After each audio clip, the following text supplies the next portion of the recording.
설교 제목 한번 함께 읽어볼까요? 시작. 응답받는 기도의 비결. 네, 우리가 기도하시지만 어떨 때는 응답이 되는 것 같기도 하고 어떨 때는 전혀 되는 것 같지 않게 느껴질 때도 있죠. 우리가 기도를 하지 못하면은, 그리고 우리가 영적으로 좋지 않게 되면은 많은 걱정을 하게 됩니다. 영적인 것들이 어두워지면은 반드시 올라오는 것이 걱정, 염려, 근심 이런 것들이죠. 여러분, 재미있는 통계가 하나 있습니다. 앞에 보시면 이런 이야기가 있는데요. 이 통계가 있는데 사람들이 하는 걱정의 40%는 뭐라고 나와 있냐면 현실에서 절대 일어나지 않은 일이고요. 30%는 이미 일어난 일, 그리고 22%는 사소한 일이라고 합니다.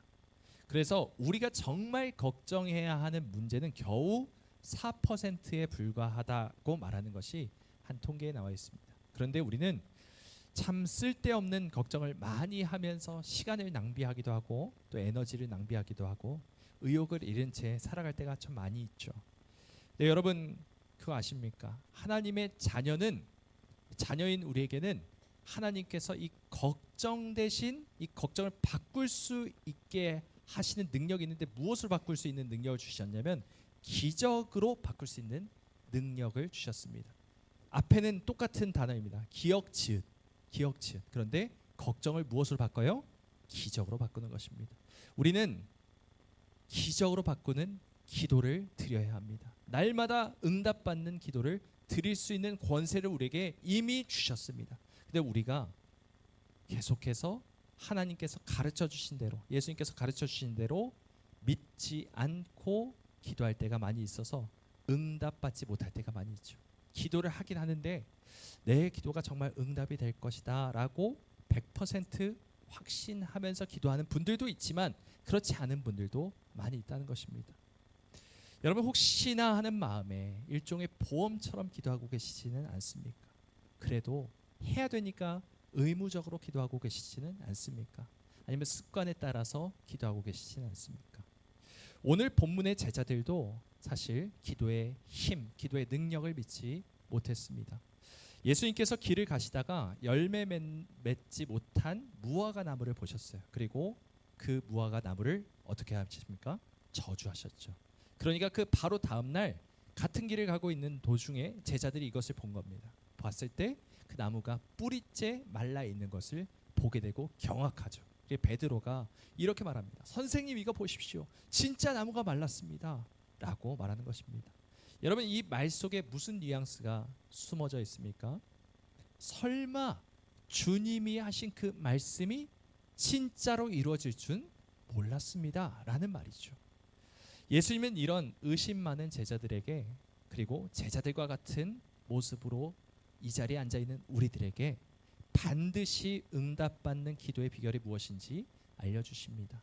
먼저 첫 번째, 예수님이 가르쳐주신 응답받는 기도의 비결은 이것입니다. 우리 함께 읽어볼까요? 시작. 의심하지 말고 하나님을 믿으십시오. 첫 번째 비결은 무엇입니까? 의심치 않고 하나님을 믿는 것입니다. 너무 뻔한 이야기라는 생각이 드십니까? 너무 당연한 이야기를 하시는 거 아니십니까? 그런데 예수님은 지금 평생 하나님을 믿어왔던 제자들에게 뭐라고 말씀하십니까? 이렇게 말씀하십니다. 우리 함께 읽어보겠습니다. 시작. 예수께서 그들에게 대답하여 이르시되 하나님을 믿으라. 지금 불신자에게 이렇게 말하는 것이 아닙니다. 평생 하나님을 알고 하나님을 섬기고 날마다 율법을 매일매일 지키며 제사를 드렸던 제자들에게 지금 이 말씀을 하고 계시는 것입니다. 심지어 이 제자들은 무엇까지 한 사람들이냐면 예수님의 제자가 되기 위해서 자신의 그물을 다 던져버리고 예수님을 따른 사람들입니다. 또한 생업과 심지어는 가족까지도 뒤로하고 주님을 따랐던 사람들이 바로 이 제자들이죠. 그런데도 여전히 그들 마음 한구석에는 의심이 있었던 것입니다. 여러분 기도는 무엇이냐? 기도는 어떻게 해야 하는 것이냐? 믿으며 하는 것입니다. 믿음이 전제되어야 합니다. 하나님을 믿는 믿음이 깔려있지 않는다면 그 기도는 그냥 수많은 믿지 않는 사람들이 부처님이시여 알라신이시여 제발 도와주십시오. 저에게 성공을 하게 해주십시오. 뭐 로또 당첨되게 해주십시오. 이런 말이나 사실 다를 바가 전혀 없다라는 것입니다. 그냥 주문을 외우는 것과 다를 바가 없습니다. 여러분, 기독교의 핵심은 무엇입니까? 믿음입니다. 믿음이 모든 것을 가능하게 했습니다. 여러분, 그냥 흘려듣지 마시고 한번 생각해 보십시오. 우리가 예수님을 믿었더니 우리의 삶이 어떻게 달라졌습니까? 우리가 예수님을 믿는 믿음 때문에 어떻게 되었습니까? 먼저 첫 번째, 죄 문제가 싹 사라집니다. 우리는 죄인이기 때문에 하나님의 심판을 받아야 했죠. 그런데 죄 문제가 사라지니 심판을 받을 걱정조차 싹 사라지게 된 것입니다. 또 예수님을 믿으니 우리에게 어떤 일이 일어납니까? 우리의 신분이 바뀝니다. 무엇이 바뀌었다고요? 신분이 바뀝니다.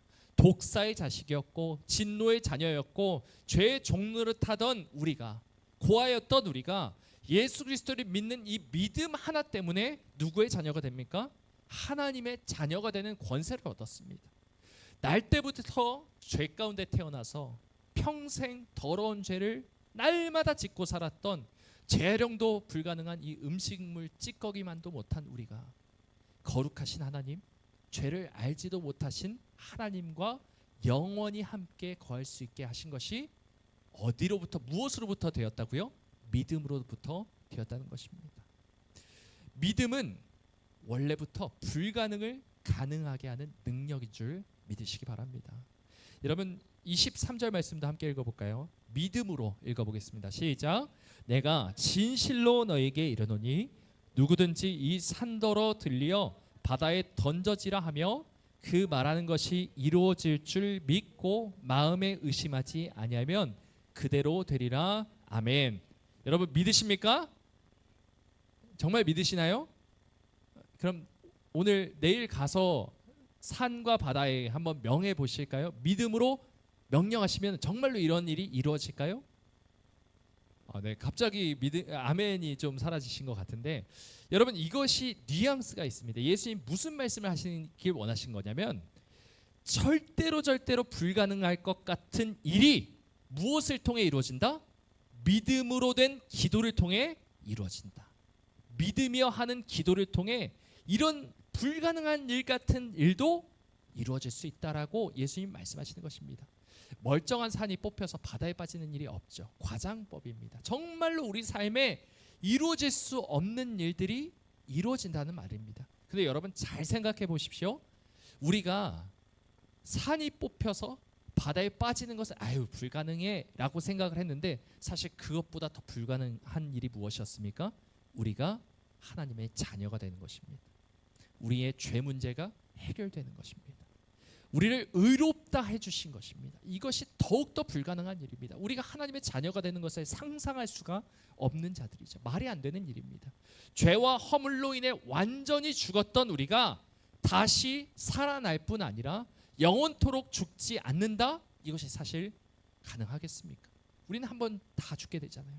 근데 우리가 부활할 것을 우리는 믿고 있고, 또 하나님의 자녀가 돼서 영원히 죽지 않는다는 것을 믿는 것이 사실 산이 들려서 바다에 빠지는 것보다 더 불가능하다는 것입니다. 그런데 여러분, 이처럼 도저히 불가능해 보이는 이 무엇을 통해 이루어진다고요? 믿음을 통해 이루어진다는 것입니다. 믿음만이 불가능을 가능하게 하는 하나님의 능력이 되는 줄 믿습니다. 여러분, 우리 삶 속에 일어나는 문제들 가운데 이 죄와 사망의 문제가 해결되는 것보다 더한 문제가 있을까요? 고아였던 우리가 하나님의 자녀로 입양되는 것보다 더 큰 문제가 있을까요? 없습니다. 사실 우리 영생이 달린 문제보다 더 시급하고 더 큰 문제는 없습니다. 그런데 우리는 예수님을 믿으면 구원받는다는 사실은 알고 있어요. 그건 믿어요. 그런데 우리의 실제 삶 가운데 하나님께서 믿으며 기도하는 것은 이루어 주실 것을 의심할 때가 너무 많다는 것입니다. 뭔가 이상하죠. 마치 산이 들려서 바다에 빠질 것은 믿고 있는데 풀이 뽑혀서 물에 들어가는 것은 못 믿고 있는 것과 다를 바 없는 모습을 우리가 보이고 있다는 것입니다. 여러분, 하나님을 믿는 우리 모두가 되길 원합니다. 예수님께서 하나님을 믿으라 하신 것은 정말로 깊은 의미가 담겨 있습니다.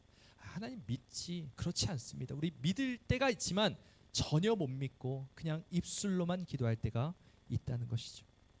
마음속으로는 여전히 의심하면서 여전히 하나님께서 나에게 이루어 주실 것을, 응답하실 것을 믿지도 못하면서 무슨 기도를 우리가 하고 있는지 우리 자신을 다시 한번 들여다봐야 합니다. 나를 죄에서 건지신 주님께서 내 삶의 문제에서 건지지 못하시겠습니까? 자기 아들을 아끼지 아니하시고 모든 우리를 위해서 모든 것을 내어주신 하나님께서, 물과 피를 흘리신 예수님께서 자기의 아들과 함께, 예수님 그 자신과 함께 우리에게 모든 것을 주시지 않겠습니까? 여러분, 마가복음 9장 23절 말씀 우리 함께 읽어볼까요? 시작. 예수께서 이르시되 할 수 있거든이 무슨 말이냐? 믿는 자에게는 능히 하지 못할 일이 없느니라. 아멘.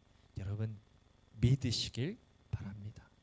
의심하지 말고 구하라 주실 것이다 라고 하신 그 말씀대로 담대히 아들과 딸로서 구하시기 바랍니다.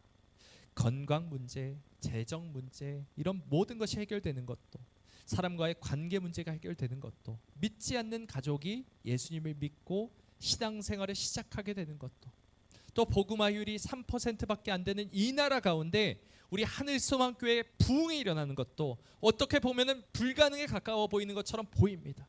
산이 들려 바다에 빠지는 것처럼 보입니다. 하지만 하나님께서는 믿는, 예수 그리스도를 믿는 믿음으로 우리의 구원을 허락하여 주셨던 것처럼 우리의 삶 가운데 하나님께서 하나님과 함께 동행하는 가운데 우리가 믿음으로 구할 때 날마다 응답되는 역사가 일어날 줄 믿습니다. 우리 두 번째, 반드시 응답받는 기도의 비결 두 번째 우리 함께 읽어볼까요? 시작. 이미 받았다는 것을 믿으십시오. 아멘. 우리 24절 말씀 함께 읽겠습니다. 시작. 그러므로 내가 너에게 말하노니 무엇이든지 기도하고 구하는 것은 받은 줄로 믿으라. 그리하면 너에게 그대로 되리라. 아멘. 여러분, 많은 성도들이, 많은 그리스도인들이 기도를 힘들어하는 이유가 있습니다. 바로 시간차 때문입니다. 시간차. 내가 지금 기도했을 때 하나님의 응답이 곧장 즉시 이루어진다면 우리는 어떻게 기도할까요? 근심할까요? 아니죠. 기도하면 바로 주시는데 어떻습니까? 신나겠죠. 너무 신나지 않겠습니까? 하나님 주십시오 하면 바로 내 눈앞에 나타난다면, 그 응답이 나타난다면 우리는 신나서 날마다 기도의 재미로서 살아가게 될 것입니다. 야, 이것도 이루어주셨구나, 저것도 이루어주셨구나, 항상 감탄하며 찬양하며 살겠죠. 그런데 우리는 기도하면서 근심합니다. 낙심합니다. 염려합니다. 왜 그럴까요? 시간차 때문이라는 것이죠. 여러분, 하나님께서 처리할 일이 너무 많으셔서 늦게 응답을 주시는 것일까요? 그렇지 않습니다. 기도한 후에 응답을 받기까지 기다리는 그 시간에 무엇이 요구됩니까? 무엇이 요구가 될까요? 기도를 하고 그리고 기도가 응답되는 그 사이의 그 시간 동안 우리가 무엇을 해야 합니까? 믿어야 합니다. 기다려야 합니다. 버텨야 합니다. 하나님께서 반드시 이 응답해 주시리라 하는 그 확신을 가져야 한다는 것이죠. 그것이 믿음이요, 그것이 소망입니다. 우리가 믿었으면 무엇을 해야 합니까? 바라야 합니다. 기다려야 합니다. 이것이 바로 소망이라는 것이죠. 응답을 기다리는 동안, 그 시간 동안 우리 마음속에 스멀스멀 의심이 많이 올라오죠. 야, 안 주시면 어떡하나, 이렇게 기도를 했는데 듣고 계시지 않으면 어떡하나, 이런 불안한 마음이 생깁니다. 하지만 여러분, 예수님께서 하신 말씀을 다시 한번 볼까요? 24절 다시 한번 보도록 하겠습니다. 시작. 그러므로 내가 너에게 말하노니 무엇이든지 기도하고 구하는 것은 받은 줄로 믿으라. 그리하면 너에게 그대로 되리라. 아멘. 여러분, 여기서 제가 빨간 줄로 이렇게 딱, 빨간 줄이 아니라 빨간 글씨로 써놨죠. 뭐라고 되어 있습니까? 받은 줄로 믿으라. 여기도 믿음이 요구됩니다. 그런데 이 앞에 보시면 받은 줄, 이 받은이라는 것이 과거입니다. 과거 시제입니다. 무슨 말이냐? 쉽게 말하면 받았다라는 것을 믿으라는 것입니다. 받을 것을 믿으라는 것이 아니라, 미래가 아니라 이미 받았다라는 것을 믿으라고 예수님께서는 말씀하고 계십니다. 여러분, 한번 온라인 쇼핑을 생각해 보십시오. 여러분 온라인 쇼핑 자주 하십니까? 뭐 가끔 하시는 분들도 계시고 안 하시는 분들도 계시지만 여러분이 정말 갖고 싶은 물건이 하나 있어서 결제를 합니다. 뭐 쿠팡이든 결제를 해요. 그래서 화면에 주문 완료가 떴습니다. 그리고 배송 준비 중이라는 알림이 뜹니다. 그러니까 물건이 내 손에 있습니까? 없습니까? 없죠. 아마 물류창고 어딘가에 이렇게 포장되고 있을 것입니다. 하지만 여러분은 배송 완료가 뜨지 않았는데도 물건을 받지 않았는데도 이미 물건을 받을 것을 확신하고 계세요? 안 계세요? 확신하고 있죠. 내가 결제를 했으니 반드시 받을 것이라는 믿음을 갖고 있습니다. 그런데 기도는 왜 그렇게 하지 못할 때가 있을까요? 기도했으면 결제 완료가 된 거예요. 그런데 우리는 결제 완료가 됐지 않았다라고 생각할 때가 너무 많다는 것입니다. 하나님께 예수님께서 지금 뭐라고 말씀하시죠? 받았다는 것을 이미 받은 줄로 믿으라고 말씀하셨잖아요. 그런데 우리는 그렇게 생각하지 못할 때가 참 많습니다. 예수 그리스도의 이름으로 하나님께 구했다면 여러분 받은 줄로 이미 다 받았다는 것을 믿으시기 바랍니다. 우리가 믿음으로 기도했을 때 그 응답은 이미 배송이 시작된 것입니다. 지금 당장 눈에 보이지 않아도 손에 잡히지 않아도 그것은 이미 응답된 것입니다. 여러분 다니엘서를 보면 다니엘이 기도할 때 갑자기 이 가브리엘 천사가 나타납니다. 그리고 그 천사는 다니엘에게 이렇게 말하죠. 우리 함께 읽어보겠습니다. 시작. 곧 내가 기도를 시작할 즈음에 명령이 내렸으므로 이제 내게 알리러 왔느니라. 아멘. 여러분 믿으십니까? 지금 다니엘이 뭐 할 때쯤에 기도를 뭐 할 때쯤 시작할 쯤 기도를 마친 것도 아닙니다. 하나님 아버지 하고 있는데 이미 명령이 떨어진 거예요. 가라. 기도했다. 여러분 이것이 놀라운 사실입니다. 여러분의 입술을 벌리는 순간 믿음으로 고백하는 순간 하나님의 이름을 예수 그리스도의 이름을 부르짖는 순간 이미 응답은 떨어졌다라고 지금 다니엘서는 말씀하고 있는 것이죠. 그러므로 진짜 믿음의 기도는 간구에서 시작해서 반드시 무엇으로 끝나냐면 감사로 끝날 수밖에 없습니다. 받았으니까 내가 구했으니까 받은 것이고 받았으니까 감사하는 것입니다. 여러분 지금 당장 내 눈앞에 응답이 보이지 않는다고 낙심하고 계십니까? 다시 한번 믿음의 눈을 들어서 하나님께서 어떻게 역사하시는지를 믿으시기 바랍니다. 그리고 하나님께 감사를 올리시기 바랍니다. 불안해하지 마시고 하나님께서 어떤 분이신지를 믿으시며 그 약속을 붙들고 이 시간에도 우리가 기도로 나아가는 우리 모두가 되길 간절히 소망합니다. 주님 주신 줄 믿습니다. 감사합니다.